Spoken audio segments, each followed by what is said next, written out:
Please అందరికీ subscribe. నమస్కారం అండి. నేను బ్రహ్మసాగర్లో ఉన్న బోట్లను చూపిస్తున్నానండి.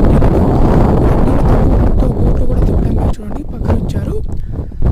చాలామంది తెలుసుకోవాల్సిన విషయం ఏంటంటే జూలై ఆగస్టు నెలలో చేపలు గుడ్లు పెట్టే టైము. అందుకని ఎక్కడే కానీ చేపలు పట్టేవారు. ఇప్పుడు బయట మార్కెట్లో దొరికే చేపలన్నీ ముందుగా స్టోర్ చేసేసినటువంటి ఐస్లో ఆ చేపలు అమ్ముతూ ఉంటారండి. మీరు తినేటప్పుడు చూసుకొని తినండి. మళ్ళీ ఆరోగ్యం పాడైతే మీదే బాధ్యత కాబట్టి చూసుకోండి. ఎందుకంటే ఇప్పుడు చేపలు ఎవరు పట్టడానికి లేదండి. ఎక్కడ కూడా ప్రభుత్వం వారు కూడా నిషేధించండి చేపలు పట్టడము. సముద్రంలో కానీ నదుల్లో కానీ ఇలా డ్యాముల్లో కానీ ఎక్కడే కానీ గుడ్లు పెట్టే టైం కండి అవి పొదిగే టైము. నీళ్ళు చూడండి ఏ విధంగా ఉన్నాయో. ఇక్కడ బోటు కూడా ఆగిపోయింది. సాయంకాలం అండి. చూడండి వెదర్ కూడా చాలా కూల్గా ఉందండి. అలలు బాగా వస్తున్నాయండి. శబ్దం కూడా బాగా వస్తుంది. చూడండి ఏ విధంగా ఉంది వెదర్. ఈ వీడియో మీకు నచ్చింది అనుకుంటున్నాను. లైక్ చేయండి, షేర్ చేయండి. Thank you.